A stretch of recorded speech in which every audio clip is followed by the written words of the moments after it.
So yeah, so other cloud service models are there. So we'll discuss one by one. First one is a network as a service.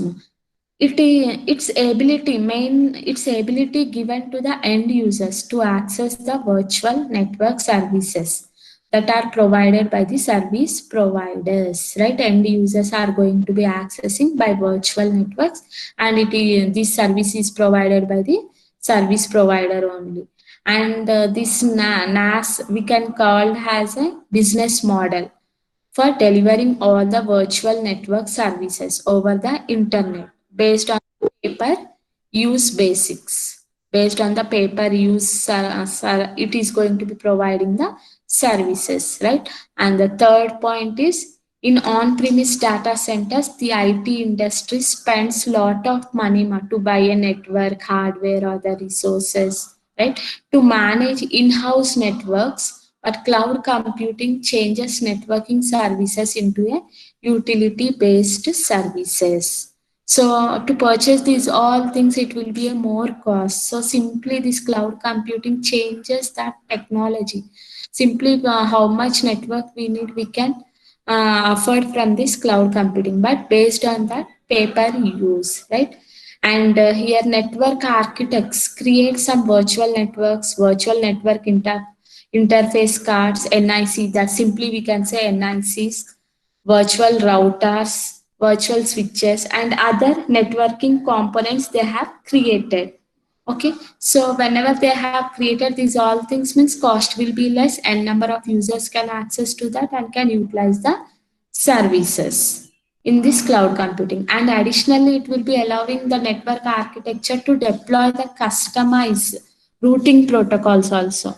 Means according to our need and the requirements, some customized routing protocols also they are going to be developing and designing, and they are going to be enabling that all protocols and providing the services to the users, right? Such as like data aggregations, stream processing, and caching. And the popular service providers for this NAS are who are going to be providing this network as a service means some providers will be there like VPNs, virtual private networks, and bandwidth on demand. Simply we can say BOD, bandwidth on demand, okay, BOD, and mobile network virtualization. These all are the service providers who are providing the network as a service. So that is the network as a service. So network as a service is also providing their services for the business models, and who can access, simply end users can access, okay, on premises data. They are going to on premises maintain చేయాలా ఓన్గా కొనుక్కోవాలంటే it will be a costly. So simply this cloud computing is changing the technology and providing their services to means utility based services it is going to be providing. Now who will be working here means IT architects. They are going to be creating a number of switches, routers, virtual routers, and they are going to be allowing the users to utilize their services, right? So like that is the network as a service. And next, coming to this desktop as a service, its ability given to the end users to use the desktop virtualization without buying, without managing their own infrastructures, they can use right. So మనం ఏం చేస్తామమ్మా, కొన్ని applications ఉంటాయి నా desktop నుంచి నేను వేరే వాళ్ళ డెస్క్టాప్ని కూడా యాక్సెస్ చేసుకోవచ్చు.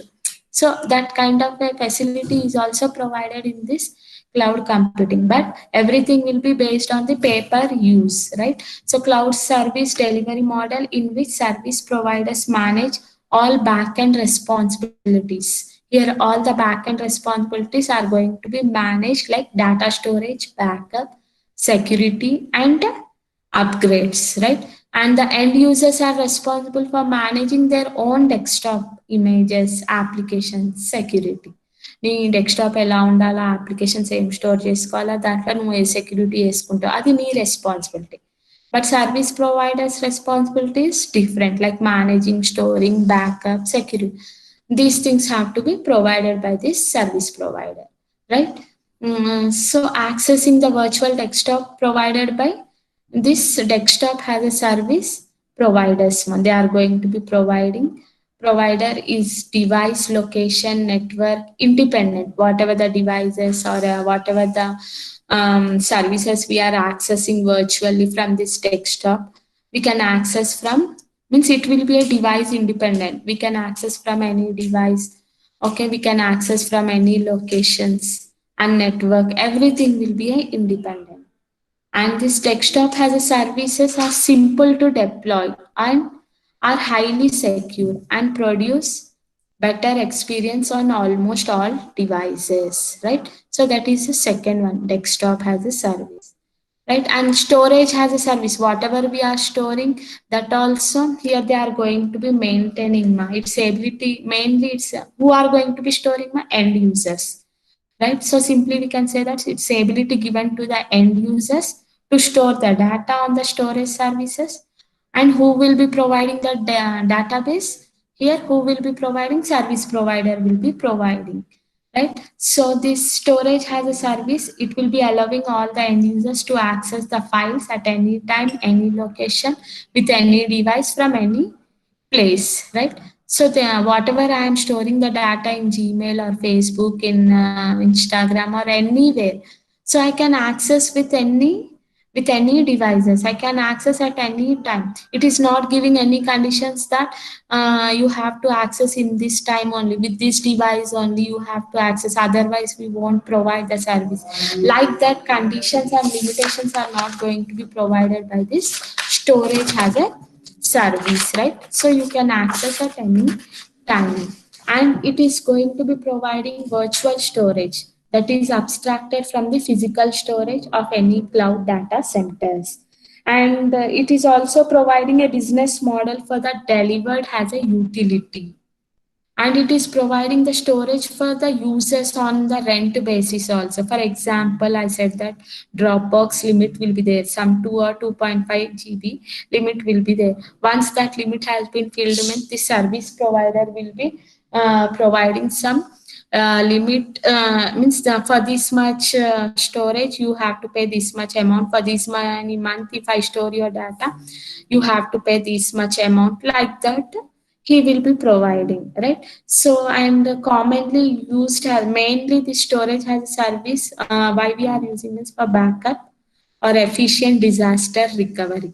Okay, for these two things mainly we are using, right? So that is the storage as service. And the last one, and the next, database has a service. So its ability also, who can access? My end users are accessing the databases services without any installation and maintenance. They are going to be utilizing this database services. And the service provider is responsible for installing and maintaining the databases. And users can directly access to the services based on their usage, have to pay them. Right? Database has a service, automate some database administration processes also. And end users can access this database services through some browsers, some APIs or web user interface provided by this service providers, right? So that is the database services. Mainly, who are the popular providers? Means SimpleDB, DynamoDB, MongoDB. They are going to be providing all the database services, like GAE, Data Store, and ScaleDB, right? And here we are saying that next one is the data has a service. Data has a service means whatever the data we are storing, every data is having a service. Means its ability given to the end users to access the data that are provided by the service provider over the internet. Means here service provider is providing some data. How we people are searching the data in the Google. Okay, based upon our need and the requirement, we are searching for some information. Immediately, the service provider have to provide related information to us, right?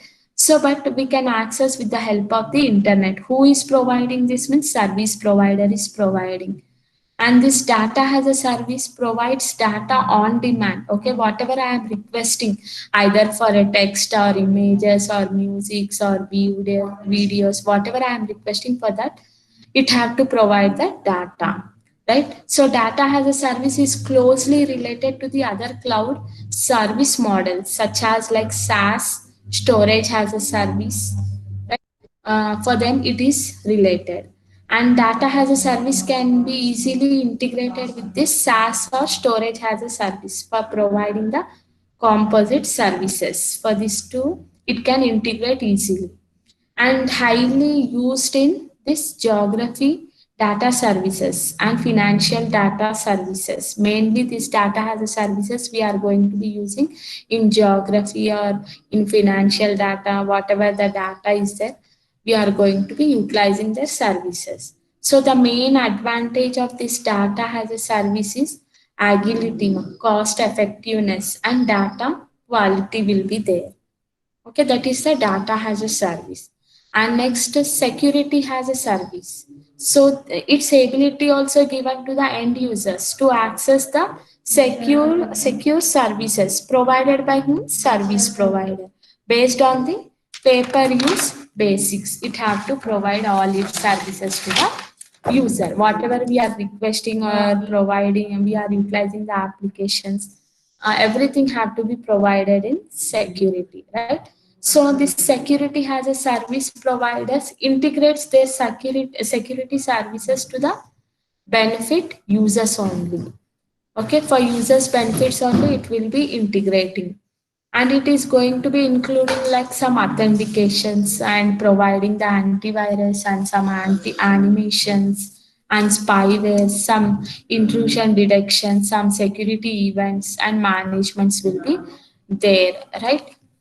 And next identity has a management, right? Identity has a management means its ability also given to the end users its ability also given to the end users to access the authentication infrastructure, and it is managed and provided by the third party service providers. For example, in company, there are n number of employees will be there. Each and everyone should get some unique. For example, you people only you have to get some unique roll number, so that it should not be a collapse with each other, right? So here it will be creating that kind of services and will be providing for the different organizations or enterprises, right? So using this identity as a services, any organizations can easily manage their employees identity without any additional overhead, right? So this identity includes like directory services, federated services, registrations, and single sign out services, identity and profile management. For that, it will be utilized, right? And at last, everything has a service. Everything has a service. We can expect this in the future. Okay, many new service models are going to be achieved in this. Everything has a service. Like what? Backup has a service, communication has a service, Hadoop has a service, disaster recovery has a service, testing has a service, firewall has a service, virtual private network has a service, load balancer has a service, message queue has a service, and monitoring has a service. These are the new services we can expect in the future, right? So that's why we are saying that everything has a service. Okay, these all comes under in this, right? So this is about the other cloud service model.